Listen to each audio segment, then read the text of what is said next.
The economic losses Gaza has suffered after Israel's recent attacks are minimal in comparison to the human cost, but they have significantly interrupted Gaza's infrastructure and severely dampened any chance of economic prosperity and recovery. And unfortunately, the story is all too familiar. The latest bout of attacks by Israel have come at a time when Gaza was still recovering from previous Israeli military incursions. They were destroyed and rebuilt, destroyed and rebuilt. It's a lot of money, it's a waste of money, it's a waste of effort, it's a waste of time. The Palestinian economy was already reeling from the devastating effects of the coronavirus, and the recent Israeli attacks made things worse. بالمرة الوضع بالمرة تحت الصفر. إحنا وضعنا صعب في غزة. Since its occupation of the West Bank, East Jerusalem and the Gaza Strip in 1967, Israel has imposed numerous economic and movement restrictions on Palestinian territories.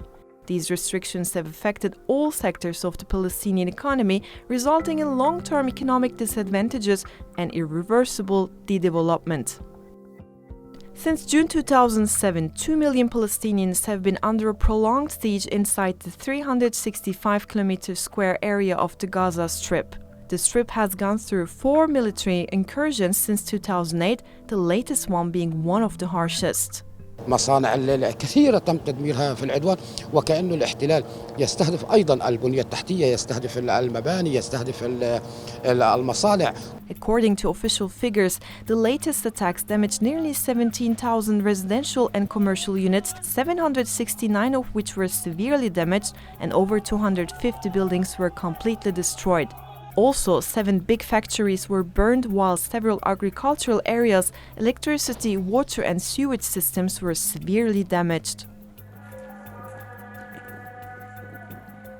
Israel's illegal settlement growth and the movement restrictions it imposes on Palestinians in Gaza led to a skyrocketing unemployment rate, a rise in production costs, and a decrease in the land and resources available for production for Palestinians.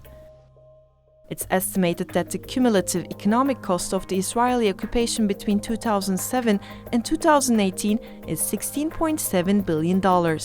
In other words, the cost is around 6 times Gaza's GDP in 2018 and 107% of the total Palestinian GDP. These figures emphasize the urgent need to end the siege so that they can trade freely with the rest of the world and have a right to free movement, medical care and education.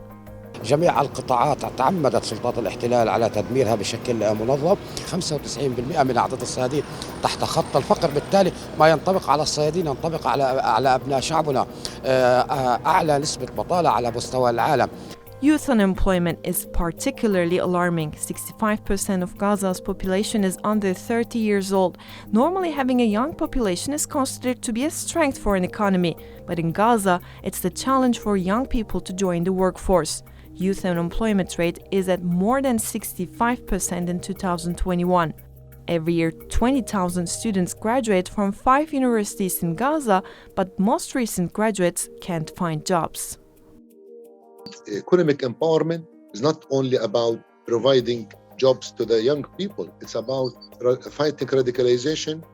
It's about young people to overcome their frustration and their anger and their disappointment. Just next to the occupied Palestinian territories, Israel has a developed free market economy and a strong trading partner with many countries around the world.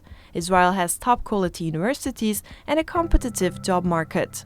And only 6% of its young people are unemployed, in sharp contrast with Palestinian youth.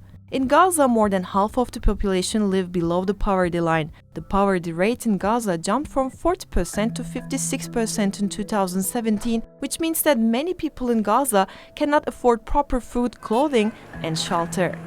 في ناس مصطلحات تسكرت، محلاتها تدمرت، بيوت وقعت على أصحاب اللي فيها يعني. In Gaza, 8% of the population depends on unstable international assistance, and there has been a substantial decline in donor support in recent years. Donor budget support fell from 32% of GDP in 2008 to only 3.5% in 2019. Yes, we had now a ceasefire, but there is no guarantee for another war to erupt 2 months, 1 year, 2 years. To exit out of this cycle is 2 things. First, to let the Palestinians get united again. Second, this will lead to resume peace talks with Israel to find and to reach into the final state solution.